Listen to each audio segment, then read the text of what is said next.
Hey, what's up, everybody? Welcome to the Ninja News. Just out here chilling at the lake, thinking about a couple of things. I have a new online magazine that's coming out called Quick Kick, and my brother Reggie, also known as Reginald Twin Currie, he's basically the guy behind it. He came up with the idea.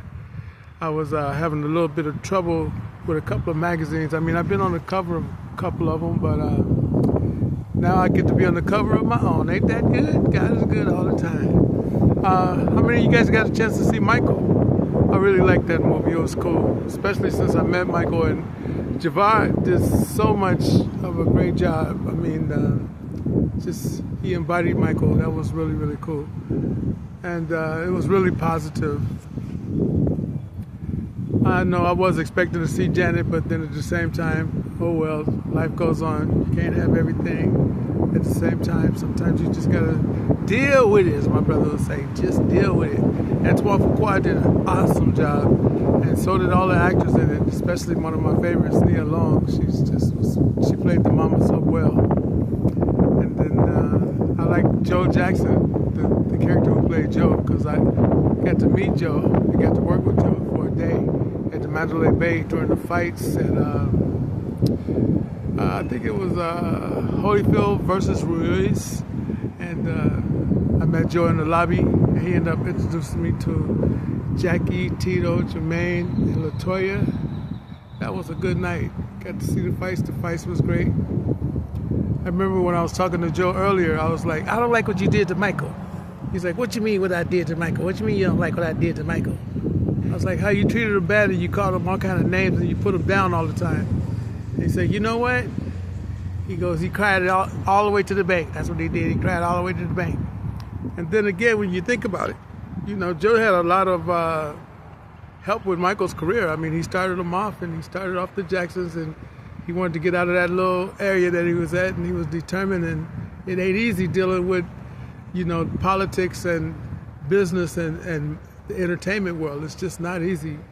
I mean, it's glamorous when you watch it on television or you watch the movies. It's so beautiful, everything. That's like the outcome of a film or something.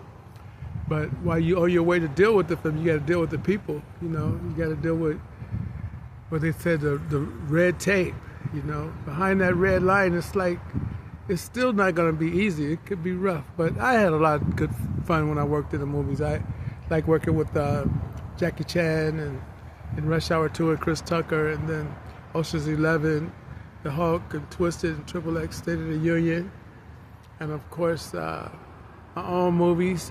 But working with the different directors, I have a lot of more respect for them as a filmmaker myself. I mean, casting is I ain't even gonna say the word, it could be really rough. You gotta have somebody in charge of your casting, because as a director, you don't really want to get involved in that, because some of the characters are like too dramatic. You get some good ones, you get some bad ones. You get most of the time it's like a lot of like everybody want to be a star, but they don't want to go through what it takes to be a star. Part of what it takes to be a star is discipline and timing and focus. And like with me, I became a martial arts world champion, so I was the star of the tournament circuit. I started off fighting in the junior boys division at 14, and 14 to 16, my first tournament, I took 3 first place trophies, and that's just what I did. I just thank God for my teacher, Julius Baker, at that time. He put me on the tournament circuit, and next thing you know, I ended up doing martial arts with music, and it became the #1 thing on the tournament circuit. You know, everybody wanted to do it with music, and it just created a whole nother avenue for the martial artists. And but making movies, like I said, is different. I have a lot of respect for people like Antoine Fuqua. I don't know how he does it, but he is like supersonic, dynamic director. Just like when I worked with Ang Lee, got to watch how he worked, and Brad Ratner, and a couple of other, you know, even what's his name, Spike Lee. It was cool, you know, watch how they work on the set. And most of the time, I'm gonna tell you, if you're working on the set of a movie, don't go up bothering the directors. If they come to you, good. But if not, keep your distance, because they got a lot of stuff they got to deal with already. without you coming over there. I want to be in this role. Why come I can't do this? They don't need none of that. If they need you, they'll call you. If not, just keep your distance and be patient. Other than that, I'm looking forward. I'm working on my new little movie right now. It's going to be my first full feature. It's called I Am Weapon. I'm working with my friend Mauricio, and he's very talented. He's really cooperative, easy to work with.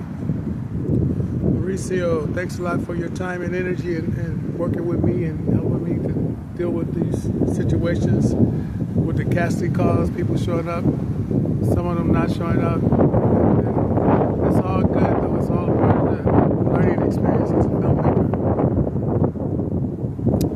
Yeah. So I'm gonna go to a couple of more classes, and then this weekend I'm planning on going down to the Martial Arts Museum in Burbank to run into a producer that I met that works at Paramount. Just opened an office at Paramount Studios. That's going to be great. Looking forward to that. And for some of you that want to be in the film industry, make sure you don't tear your bridges down. You know, being mean and upset because you don't get your way on the set.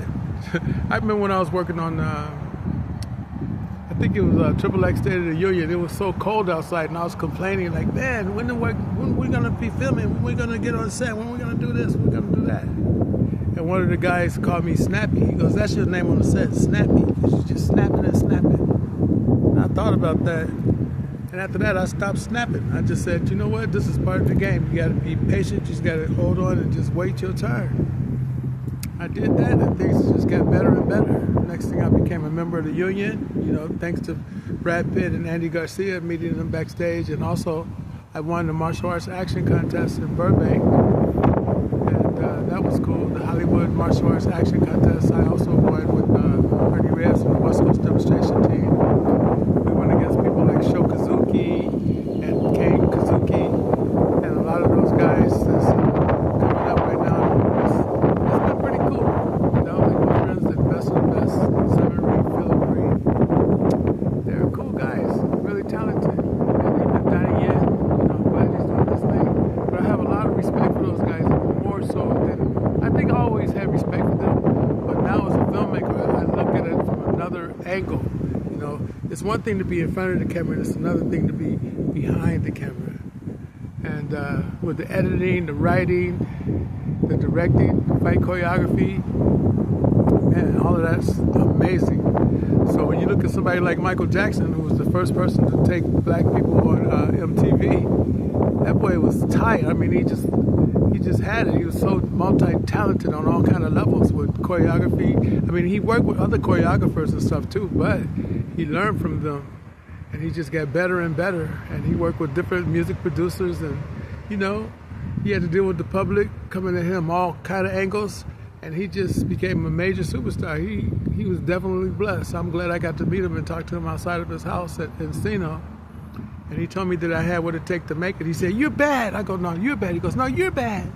Anyway, I learned a lot from Michael. And right now, sometimes I don't even want to turn on Instagram because there's so much I like about Michael, but then again, the politics they're bringing back.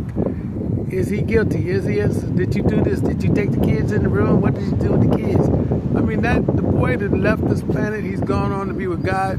God can only judge him. And as far as I know, I have faith in him. I don't think Michael had nothing to do with trying to be bad and tearing down people. I think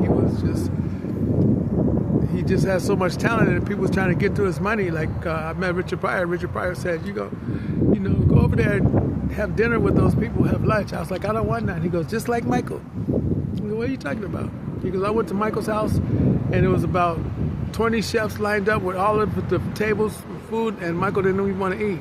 He was late at his own party. And when he did come downstairs, he had a monkey on his shoulder, walked outside, went up to the table, grabbed one strawberry, dipped it in some peanut butter, and walked away. Didn't eat none of the food. So Michael had been under so much stress, and just, because you get a lot of haters, you know, like Richard Pryor said, you get 1 million friends, 1 million enemies, everything's times 1 million. 1 million people like you, 1 million people hate you, you don't even know these people. They're just envious. Some of them are envious, and some of them are happy for you. So it's a 50-50 thing. But I ain't gonna let nothing or nobody stop me. I'm gonna keep on doing my thing. Like Prince told me. Prince said, you know what? Don't let none of them stop you. And I miss Prince, and Prince was another artist, just had so much talent. But I think Prince was a little bit more tougher on his audience. You know, when they tried to come running up on him one time, I was backstage with them. All these girls come running out of nowhere, and he's like, stop, get in line. And they all stopped and got in line. And you know, he was demanding, like the song said, maybe I'm just too demanding. No, I think he had it right to be demanding, because sometimes you got to keep people in alignment, you know. I ain't gonna let nobody just run up on me. And when it comes to some of these extras with these attitudes, I don't need it. You're fired, or don't even show up. You ain't gotta never say nothing to me. Because if you can't work with me, go ahead and work by yourself. It's gonna be all right. Anyway, it's all good. Like I said, I am going to meet this producer up in Burbank this weekend. Got to push myself to deal with this traffic, all these speed demons out there. But the good thing about LA traffic is that it does get slow, so that's a good thing. But then it's a long time. It's like you can't have your cake and eat it too, unless you're at home. Then you can have your cake and eat it too. When you're out there dealing with the public, though, it's a lot of monsters. So if you want to do movies, I wish you all the best. But don't stress when you're on the set. Learn how to go with the flow and chill out. Wait your time. Take your notebook, take notes. And like Esai Morales told me, he's like, you know, you gotta like reading, man, because that's part of the whole job. It's almost like 60% is just being there reading and memorizing these lines and then dealing with the directors, and it's a good thing. Anyway, I just wanted to talk to you guys a little bit about what I saw, the Michael movie, and behind the scenes on making movies and being creative and being successful in films. So until next time, look out for my new Quick Kick magazine that will be coming out very soon, probably within the next week or two. And thank you, Reggie, for your support and helping me get this together. And thank you, Bill Duke, for your continual successful helping me to hang tough throughout this martial arts and movie world. Also, Curtis Wong, thanks a lot. Curtis used to own Inside Kung Fu magazine. He introduced me to Jackie Chan. Hey, Curtis, wish you all the best, man. I don't know how you guys dealt with it, but I'm dealing with it, one heartbeat at a time. Take care, and God bless. Don't stress. Just always do your best. You can do it. Put your back into it.